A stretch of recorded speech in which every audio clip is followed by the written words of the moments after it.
jamono Kabit avion présidentiel. Monsieur le Premier ministre, mën nga jël kàddu indi say tontu.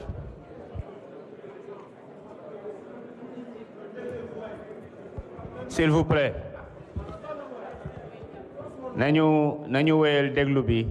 Merci beaucoup. Je pense que dans les interpellations de l'honorable député Thierno Alassane Sall, il y a beaucoup d'amalgame.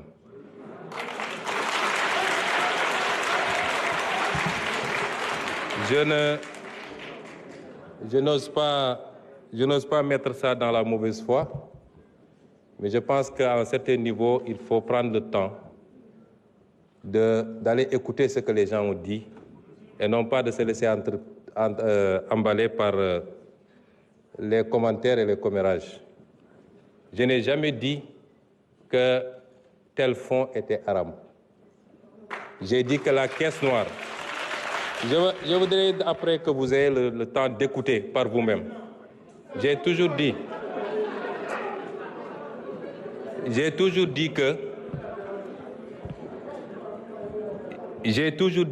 dans un pays, il faut qu'on soit très clair, dans un pays, avoir des fonds qui sont laissés exclusivement à la discrétion d'un homme, fût-il président de la République, qu'il peut utiliser à sa guise, qu'il peut donner à qui il veut, qu'il peut même mettre dans une pièce, mettre de l'essence et allumer, c'est inadmissible parce que c'est l'impôt des Sénégalais. Par contre, dans tous les pays du monde, et même dans ceux qu'on appelle les plus grandes démocraties, il y a ce qu'on appelle les fonds secrets, qui permettent de régler des situations qu'on ne peut pas afficher publiquement et qui font l'objet d'un encadrement. Et en étant député ici, et en étant dans l'opposition, j'avais fait même des propositions sur cet encadrement-là.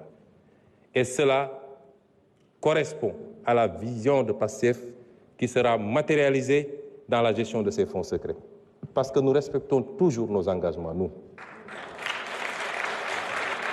Et nous, au moins, on a pris ces engagements, vous les avez jamais pris. Ça veut dire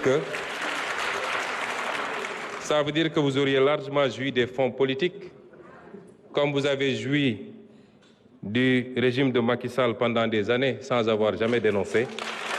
Et vous ne pouvez pas aujourd'hui donner des leçons.